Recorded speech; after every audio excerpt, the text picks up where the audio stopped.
అందరికీ నమస్తే అండి. మనం ఈ మధ్య ఇండియా పాకిస్తాన్ మధ్య యుద్ధం జరుగుతున్న క్రమంలో మధ్యలో ఒక 2, 3 వార్తలు చదివాం. మే 11వ తేదీ అండ్ 6వ తేదీ 11వ తేదీ కాదు 7వ తేదీన అండ్ 6వ తేదీన కొన్ని వార్తలు మనకు బాగా చదివాం. అదేంటంటే పాకిస్తాన్లో బలూచిస్తాన్ ఆర్మీ ఒకటి అంటే తిరుగుబాటుదారులు పాక్ సైన్యాన్ని దాదాపుగా ఒక 30 మందిని చంపేశారు. వాళ్ళు పాకిస్తాన్ సైన్యం మీద అక్కడ పోలీసుల మీద తిరుగుబాటు చేస్తున్నారు. సో ఇప్పుడు ఇండియాతో జరుగుతున్న యుద్ధం నేపథ్యంలో వాళ్ళు తమ ప్రభావం చూపిస్తున్నారు బాగా అని. సో ఇప్పుడు పాకిస్తాన్కి ఈ ముప్పు పెరిగిందనమాట. బిఎల్ఏ అంటే Balochistan liberation army and Balochistan liberation front BLA and BLF ఈ రెండు ఉన్నాయి. వీళ్ళిద్దరూ కూడా బలూచిస్తాన్ ఆ ప్రాంతం యొక్క స్వాతంత్రం కోసం సుదీర్ఘకాలంగా పోరాడుతున్న వాళ్ళు. ఈ కథ అయితే ఇప్పుడు కాదు. 1947 అంటే దేశ విభజన జరిగినప్పుడే బలూచిస్తాన్ ఆ ప్రాంతం వాళ్ళు మాకు సెపరేట్గా ఒక దేశం కావాలి, మా భాష వేరు, మా సంస్కృతి వేరు, మా ఆచార సాంప్రదాయాలు వేరు, మాకు పాకిస్తాన్కి సంబంధం లేదు, మాకు సెపరేట్గా స్వాతంత్రం ఇవ్వండి అని అప్పటి నుంచి అడుగుతూనే ఉన్నారు. సో అయినా సరే 1948లో బలూచిస్తాన్ ప్రాంతాన్ని కూడా పాకిస్తాన్లో బలవంతంగా కలిపేసుకున్నారు. అప్పుడు 1954 నుంచి తిరుగుబాట్లు మొదలయ్యాయి. 1954, 56లో ఒకసారి, 1976, 77, 78 ఆ టైంలో ఒకసారి, అలాగే 2000 సంవత్సరంలో ఒకసారి బలూచిస్తాన్లో అప్పుడప్పుడు ఈ ఆర్మీ అండ్ లిబరేషన్ ఫ్రంట్ వాళ్ళు తిరుగుబాట్లు చేస్తూ ప్రభుత్వం మీద సైన్యం మీద తిరుగుబాట్లు చేసేవాళ్ళు. వారిని బలవంతంగా ప్రభుత్వం అణచవేసేది. ఆ ప్రాంతంలో ఎక్కువగా ఖనిజాలు ఉంటాయి. సో ఈ ఖనిజాలు సహజ సంపద ఆ ఏరియాకి దొరకకుండా అంటే వాళ్ళు అనుభవించకుండా పాకిస్తాన్ వేరే వాళ్ళకి పెత్తందారులకి అంటే ఆ ఏరియాలో ఉన్న పెద్ద వాళ్ళకి అప్పచెప్పేదన్నమాట ప్రభుత్వం. దాంతో వాళ్ళలో ఇంకా తిరుగుబాటు పెరిగింది. వీళ్ళకి రాజకీయంగా ప్రాధాన్యత లేదు, ఆర్థికంగా ప్రాధాన్యత లేదు, అసలు పట్టించుకోవట్లేదు, తిరుగుబాటుదారులను అణచవేస్తున్నారు, కేసులు పెడుతున్నారు. ఇవన్నీ ఉండడంతో వాళ్ళు అంతర్గతంగా రగిలిపోయారు. ఈ క్రమంలోనే 2006లో అనుకుంటా ఒకసారి బలూచిస్తాన్ లిబరేషన్ ఆర్మీ యొక్క అధ్యక్షుడిగా ఉన్న అక్బర్ ఖాన్ అనే వ్యక్తిని పాకిస్తాన్ సైన్యం అంతం చేసింది, చంపేసింది అనమాట. అప్పటి నుంచి ఈ తిరుగుబాటు ఇంకా పెరిగింది. వాళ్ళు అవకాశం కోసం ఎదురు చూస్తూ వచ్చారు. ఈ క్రమంలోనే అవకాశం దొరికిన ప్రతిసారి ఆ ప్రాంతంలో ఆ చుట్టుపక్కల పోలీసులు దొరికిన అంటే మనకి సింపుల్గా మనకిక్కడ మావోయిస్టులు ఉన్నారు కదా, అవకాశం దొరికిన ప్రతిసారి పోలీసులను పట్టుకుంటారు కదా. సో పోలీసులకి మావోయిస్టులకి ఎప్పుడప్పుడు ఎదురుకాల్పులు జరుగుతూనే ఉంటాయి కదా. సో ఇక్కడ ఎలాగైతే వీళ్ళు మనకి రెబల్సో అక్కడ వాళ్ళు పాకిస్తాన్ పోలీసులకి, పాకిస్తాన్ ప్రభుత్వానికి, పాకిస్తాన్ సైన్యానికి రెబల్స్ అన్నమాట.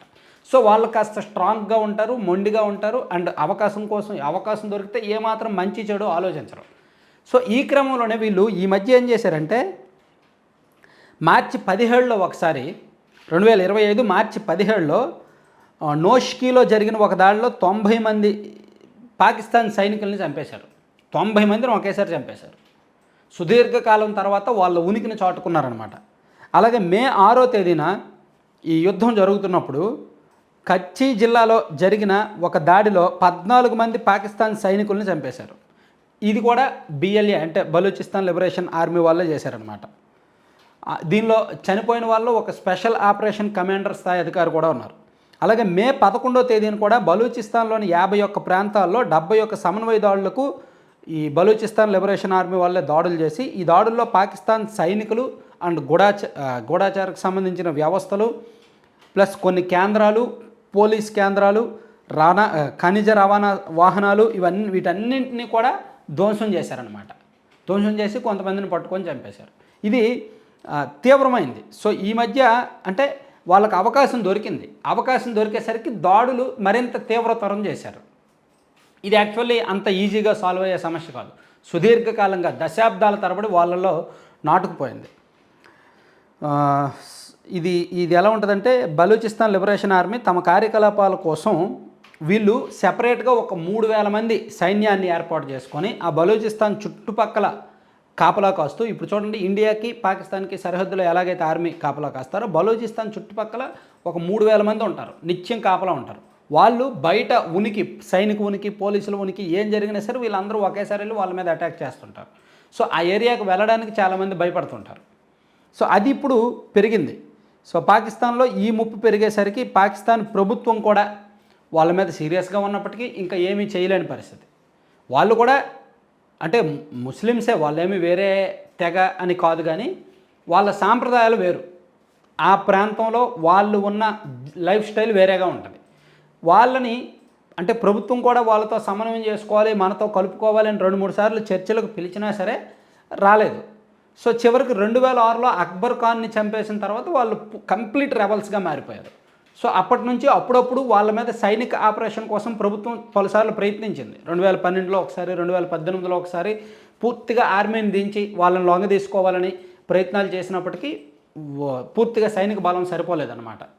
ఎందుకంటే అక్కడున్న ప్రజలు కొంతమంది పేదరికం ఉన్న వాళ్ళు ఉన్నారు, ఆర్థికంగా వెనుకబడిన వాళ్ళు ఉన్నారు, ప్లస్ ఆ దేశం మొత్తం మీద సాధారణ ప్రజల్లో కూడా తిరుగుబాటు తెస్తుందిలే అని చెప్పి వదిలేశారనమాట. సో అది ఇప్పుడు ఈ యుద్ధం సమయంలో మరింత ప్రపంచం మొత్తానికి తెలిసింది. సో ఇప్పుడు మరో విషయం ఏంటంటే వీళ్ళకి ఈ బిఎల్ఏ అండ్ బిఎల్ఎఫ్ వీళ్ళకి పాకిస్తాన్ యొక్క లోపాలు తెలిసిపోయాయి, వాళ్ళ పాకిస్తాన్ సైన్యం బలహీనతలు తెలిసిపోయాయి. అండ్ ఆ దేశంలో వాళ్ళు స్థావరాలు ఎక్కడెక్కడ ఉన్నాయి, ఆర్మీ స్థావరాలు ఎక్కడ, యుద్ధ విమానాల స్థావరాలు ఎక్కడ, అణుబాంబులు ఎక్కడున్నాయి, ఇవన్నీ కూడా బయట ప్రపంచానికి తెలియడంతో పాటు వీళ్ళకు కూడా తెలిసాయి. సో ఇప్పుడు బయట ప్రపంచంతో సరిహద్దు దేశాలతో ముప్పు ఎలా ఉంటుందో ఈ బలూచిస్తాన్లో ఉన్న ఈ లిబరేషన్ ఆర్మీ వాళ్ళతో, లిబరేషన్ ఫ్రంట్ వాళ్ళతో కూడా ఎక్కువ ముప్పు ఉంటుంది అనమాట పాకిస్తాన్కి. ఇప్పుడు ఆ టెన్షన్ వాళ్ళలో ఎక్కువ ఉంది, ఎనీ టైం ఏదైనా జరగవచ్చు అని.